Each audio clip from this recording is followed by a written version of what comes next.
Hello guys, നമ്മൾ കുഞ്ഞിനെ കൊണ്ട് ഒന്ന് നടക്കാൻ ഇറങ്ങിയതാണ് ഷാർജ വാളിൻ്റെ അകത്തേക്ക്. കൂടെ ഞാൻ ഈ കാറിൽ വരുന്നുണ്ട്, അച്ഛനും അമ്മയും ഉണ്ട് ഇവിടെ. ഇപ്പോൾ അച്ഛൻ നല്ലോണം വയസ്സായെന്ന് പറയാൻ പിന്നെ ഇതന്നെ ഭയങ്കര കാറ്റായതുകൊണ്ട് ഫുള്ള് കച്ചറായിട്ടുണ്ടല്ലോ, വാളും പരിസരമെല്ലാം എല്ലാം ക്ലീൻ ആയിട്ട്. ഷാർജ ബാക്ക് ടു എന്താ പറയുക, ബാക്ക് ടു അതന്നെ നോർമൽ, ബാക്ക് ടു നോർമൽ ആണെന്ന് വിചാരിക്കുന്നു. അപ്പം എല്ലാവരും നമ്മളെ വ്ളോഗ് സപ്പോർട്ട് ചെയ്യാം. അല്ലക്കിയാ ഏട്ടനൊരു സജഷൻ പറഞ്ഞിട്ടുണ്ട്, നമ്മൾ ഗൈസ് പറഞ്ഞുകൊണ്ടിരിക്കരുത്. എനിക്കുണ്ടാവും തോന്നിയ സ്ഥലത്താണ് കുഞ്ഞിനെ കൊണ്ട് വന്നത്. അല്ല കേട്ടോ, അത് ഇവിടെ നല്ല പച്ചപ്പെല്ലാം. പച്ചപ്പൊക്കെ ഒന്ന് കാണിച്ചു തരാം. ഇതാണ് ബദാം മരം. കുറച്ച് ബദാമെല്ലാം പിടിച്ചിട്ടുണ്ട്. ഇതാ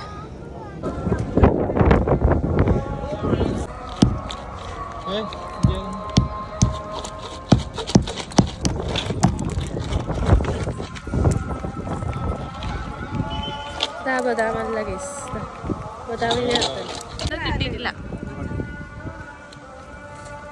ഇല്ല, നമുക്ക് നല്ല ഉണങ്ങിയ ബദാം പൊട്ടിച്ചാൽ കിട്ടും. ഇത് കാറ്റിന് ഒടുങ്ങി വീണതാണ്, അതുകൊണ്ട് ഞാൻ ഇത് കളയാൻ പോകണം. ഇതാണ് എൻ്റെ ഏട്ടൻ, കുറച്ചൊരു ദുൽഖറിന്റെ കട്ടില്.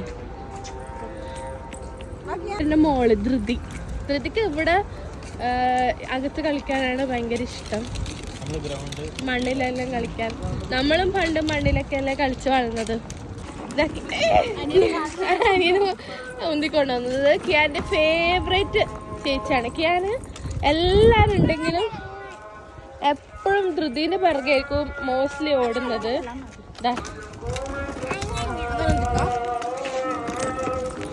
അത് പുറത്തേക്ക് പോണ്ട, കണ്ട ഇങ്ങനെ വളഞ്ഞു തിരിച്ചു പോന്നെ. അവന് ചെറിയ പേടിയുണ്ടെന്ന് തോന്നുന്നു. ചേച്ചി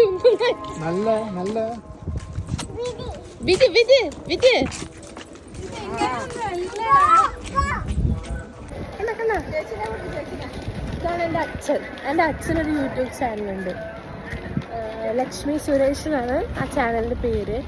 അപ്പം എല്ലാവരും ആ ചാനലും കൂടി ഒന്ന് സപ്പോർട്ട് ചെയ്യുക. അച്ഛന് നമ്മളെക്കാളും ഒത്തിരി സബ്സ്ക്രൈബേഴ്സൊക്കെ ഉണ്ട്, 2000 സബ്സ്ക്രൈബേഴ്സ് ഉണ്ട്. എനിക്കാണെങ്കിൽ ആകെ 200 സബ്സ്ക്രൈബേഴ്സാണ് ഉള്ളത്. അപ്പോൾ അച്ഛൻ്റെ ചാനലും കൂടി എല്ലാവരും സപ്പോർട്ട് ചെയ്യുക. എൻ്റെ ചാനൽ ഫസ്റ്റ് സപ്പോർട്ട് ചെയ്യുക, അത് അച്ഛനെ കൂടി സബ്സ്ക്രൈബ് ചെയ്യുക എല്ലാവരും. എൻ്റെ ഹസ്ബൻഡ് കൂടി ജോയിൻ ആയിട്ടുണ്ട്. ശരിക്കും ഒരു കട്ടനും മിക്സ്ചറെല്ലാം ഈ സമയത്ത് നല്ല വിചാരിക്കും. ഇച്ചിരി വീട് നല്ല ഇട്ടായി തുടങ്ങി. നടത്തെല്ലാം കഴിഞ്ഞ് അടുത്തുള്ളൊരു കഫ്റ്റീരിയയിൽ വന്നിട്ട് ഷവർമ കഴിക്കാൻ പോകും. എൻ്റെ ഏട്ടൻ്റെ കരയുന്ന കുട്ടിയാണത്.